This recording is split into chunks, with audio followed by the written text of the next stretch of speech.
So this holiday season, you'll probably be looking for things to fill that old Right Stuff cart with, and if you're like me, you're always shooting for that $50 mark for free shipping. And also, if you're like me, you're the kind of person who just wants to grab something silly that doesn't look too dangerous for, what, $3, $4?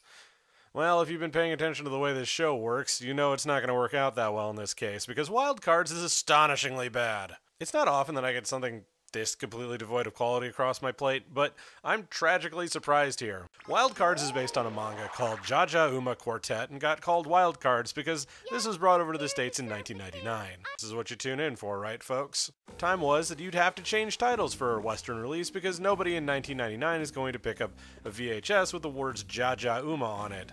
Jaja Uma Quartet. I feel like they played at my church camp when I was 12. Back then, anime was about as popular as a self-inflicted gunshot wound, and Jaja Uma Quartet was about as sellable as, well, Wild Card spelled with a Z in 2017, I suppose. But it does carry on, as the stocks of this DVD have yet to run dry despite being released in 2005. I really wish I could explain the opening scene here, but I really don't understand what's going on, nor what's being said, because this is from the Yell and Gargle school of voice acting. Cards are involved? They're wild, I suppose. So we've got Joe, Casa, Coco, and Sunday as our leading ladies, and no, I don't really expect you to remember that because you'll be too busy being lost in those eyes that are the size of dinner plates. Literally.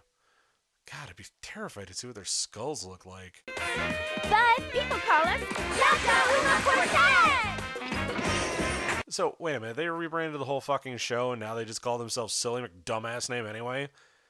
Least of this show's problems, whatever. Most of the most glaring flaws come from the bad sound mixing.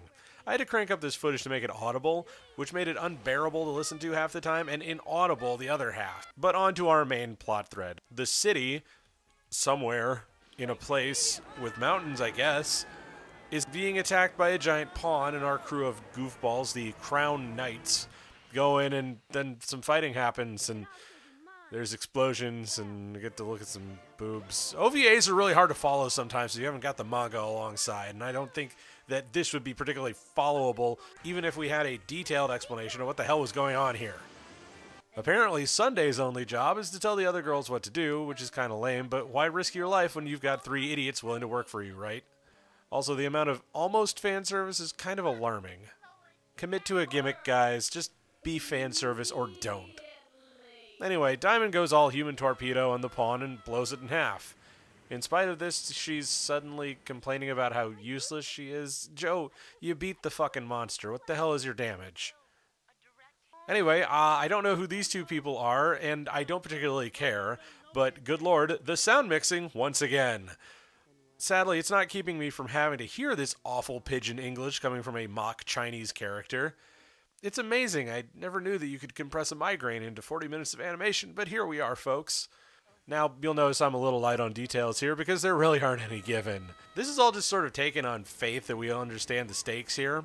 Why should I think that this giant pawn is anything but friendly? Why should I think that the Jaja Uma Quartet aren't some sort of spec ops group bent on another country's destruction?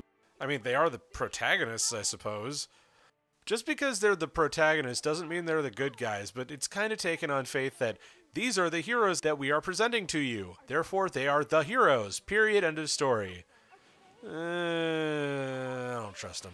At least their transformation sequences aren't overlong, but they still aren't particularly good costumes. Between the boob zoom-ins and the full sleeves, butt short boots and miniskirts, it's just a mess of bad ideas. Oh, whatever. Some pervert thought it was a good idea. Anyway, Chinese Stereotype shows up and wraps the pawn up in mahjong titles after Joe hits it a bunch of times and weakens it structurally. He also says walk and roll at some point. Hey, no time for comedy, you and me.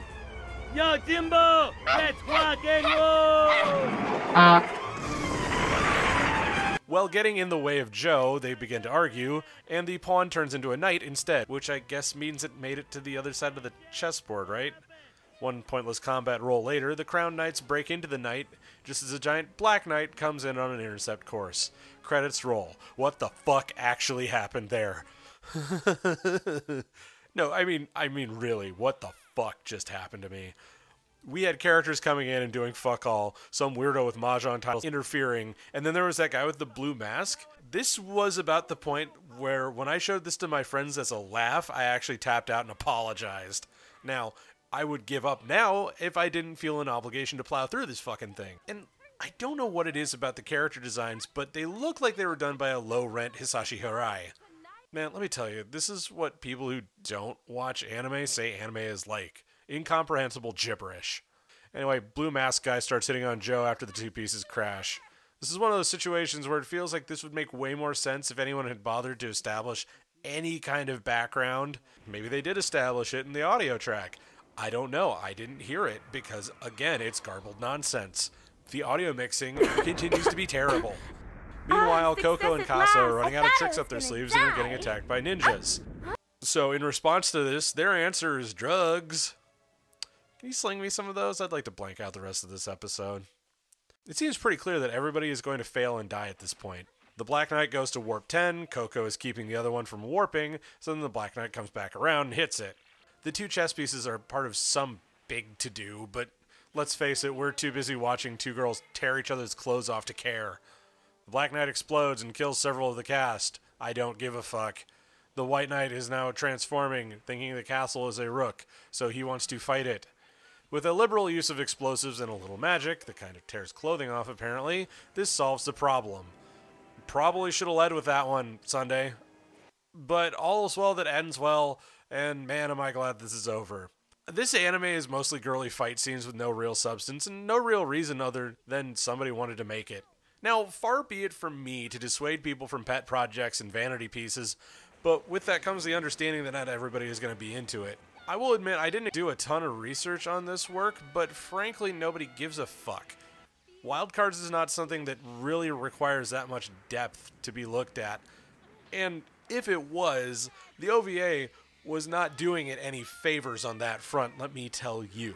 So when you are digging through that bargain bin, wondering if you can get over that $50 cap just so you can get free shipping, you cheap fucker, don't pick this one, or if you do, I don't know, maybe turn it into a festive coaster. I know I sure did. That being said, this is Professor Otaku, the greatest American anime critic, signing off. Happy holidays, everyone.